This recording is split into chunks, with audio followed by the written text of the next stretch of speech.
Hey guys, and welcome back to another game review, this time being the Essendon versus Fremantle game. Fremantle ran over the top of them. I think the whole incident in the second quarter with regards to Clark and Too Good, they're coming together, I think basically flipped the game on its head, as not only did Essendon lose two players out for the rest of the game, I think the Essendon girls were just a little bit shocked about it, probably the severity of it.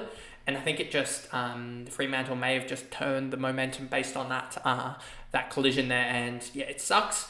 Sucks for all us fantasy players that have Too Good. But it also, as some people you'll hear the content creators saying over the next little bit, and I'm certainly in that boat. Yes, Bonnie Too Good's going to drop 300k, give or take. But the good thing is that it opens up opportunities, especially if she is injured, and we do have to take the sunk cost of her being injured. It opens up opportunities for us to jump on a Hoskin, for us to jump on a 700k or a 500k forward, for us to upgrade here, there, everywhere. It opens up potentially going for these underpriced girls and just trying to go, bang, I want this upgrade, I want that, I want this, etc. So it will definitely be interesting what people do. I am going to hold firm just because I think that on some things, I don't think I'm going to jump on some things. But yeah, it was a little bit annoying, and how the game sort of petered out and how the Fremantle mids just sort of dominated after that. But anyway, let's just jump into the video here. Nan scored 25, 2 and 10, 5 free kicks, 4. She was absolutely dominant, 114. And yeah, she absolutely dominated the game, but doesn't even end up in the top 3 scorers. Maddie Prasparkas, 25, 10, 104. If we look at the quarter by quarter, you will see Maddie Prasparkas, 75 in the second half, only beaten... Well, no, she was actually the top scorer in the second half, even after the 3 Freo girls scored 40 in the last quarter, 40 plus in the last quarter. No, she actually was beaten. No, that's a 67 from McCarthy. I thought it was 77. Just looking here. Nope, it's 67. So no, she was the top scorer in the second half out of everyone.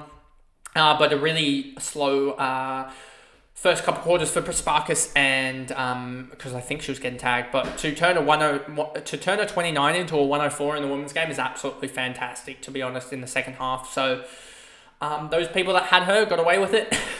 And yeah, fair play for Prasparkas for turning around. I think she's one that could average 105, 106 this year. Wales, 87, 35 hitouts. The hitouts were crazy in this game. It ended up being more hitouts than almost a men's game. That's how crazy it was. With there being, 182 tackles in the game, there was 91, or is that 101 hitouts? 101 hitouts in the game. Kind of crazy. And yeah, Wales was a profit of that. Bannister, 63, another one that you could look at. I just need to look at the roles for a lot of these girls. Look at the CBAs, because I think that's what I'm going to be jumping on for the likes of the Too Good replacement. I'm probably not going to go to Ty, just because key forwards, blanket rule, no. And Ty will be someone that I look at in the upgrade section for when they get to their double. I just would rather someone that's got a concrete role over a key forward, honestly, at this point. And I think being able to spread out the cash in different areas and get out of these rookies that have horrific roles is probably the better avenue than to go down the route with like a key forward. So I think that's what I'll do. Bannister, 63, Carney, 61, Gaylor, 59, is that Morecambe, 58, I butchered that. Jax, 57, Radford, 56, Kane, 53, Gay, 51. Was Gay the one, or was it Gaylor that got away to an absolute fast start and then slowed down? Gay got off to a 30, but I think Gaylor got off to 15 in the first about 3 minutes and then slowed down. And really disappointed also, just back on the Nan scoring point, that she slowed down 23 in the second half. That could have been a massive 160 if she had gone on. Walker, Van der Heuvel, Alexander, Gee, Dyke, Hoff, Gamble, Clark, and then the 2 injured Clark and Too Good. So yeah, it'll be interesting to see what people do with Too Good. If they, when we hear the prognosis for that, when she gets scanned, if she is fine, then we'll probably start to maneuver other people. But if she is injured, then it does start to get a little bit iffy. So yeah, just think about McCarthy. She's going to go up for 140k, so that would be 1.22. So I probably will move McCarthy on, get into McCarthy if she does, if Bonnie Too Good is fine, because I'll hold Bonnie Too Good. And yeah, I'll probably get on McCarthy from Blackburn, even though she has the early double.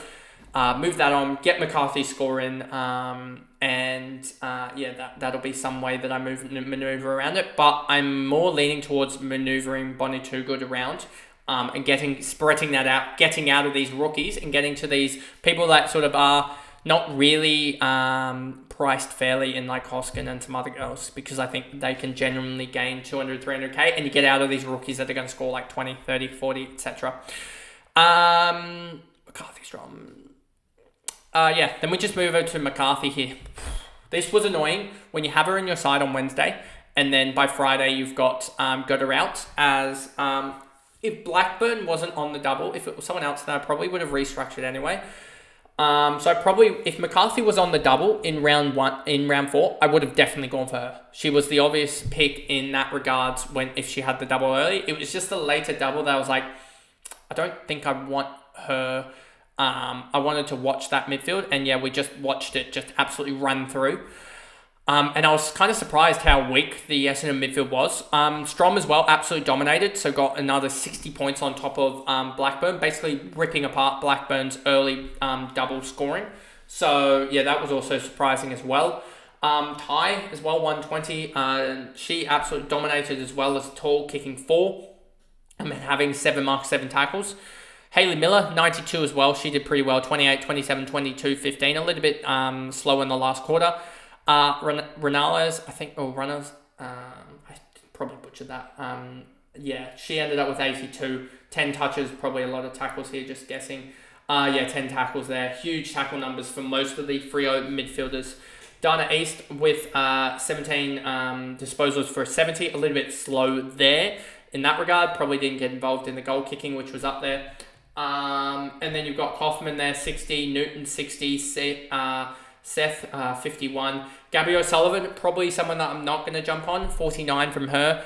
I think you'll get rookies that will score that number there. 1 point in the last quarter, a little bit disappointing. If she'd scored like a 20 or 30 in the last, I probably would have considered her, given her price. But yeah, she may come into consideration just because she'll probably average like 65, 70 off half back. But I just don't know exactly whether I want to jump on that role, given that she didn't exactly produce. But I think they might have Adelaide week 2, if I remember correctly. Let me just double check that for you guys. Let me just double check who do Freo have in round 2. They have got yes, they do have Adelaide in week 2. That could be very interesting. Adelaide in week 2, because I suspect Adelaide will come out and smash them, or it'll be a much tighter contest. And that should coincide with Gabby O'Sullivan actually scoring better, I would suspect, and McCarthy not scoring as good. So I'm just wondering about that exactly, because the Port Adelaide mid struggled against the likes of the Adelaide midfield of Hatchard and also Marinoff. So I'm just wondering if Gabby O'Sullivan actually does increase her scoring, and that's the way that you can maneuver off of the likes of Too Good, is to go O'Sullivan, someone else, and then get Watson up to a non-scorer, etc. So that's sort of my thinking there. And then O'Driscoll, that was a really shocking score, so she's going to be one. And this is something I almost tweeted about, is that basically you can wipe out any of the good halfbacks from last year, wipe them out of consideration. It's all changed considerably. O'Driscoll seems to be more locked down, and yeah, that 23 was a little bit disappointing. Scanlon as well, 18, a little bit disappointing for her as well. But anyway, that is the video there going through the Essendon versus Fremantle game. A sort of shock to the system, I guess, with Bonnie Too Good going down for 5 and McCarthy, Strom, Ty absolutely dominating. So we'll readjust when the prices get revealed, trades get unlocked, etc. But if you did enjoy the video, remember to like and subscribe, turn the notification bell on so you know when future content is released. And I'll see you guys in the next recaps on Tuesday. Bye, guys.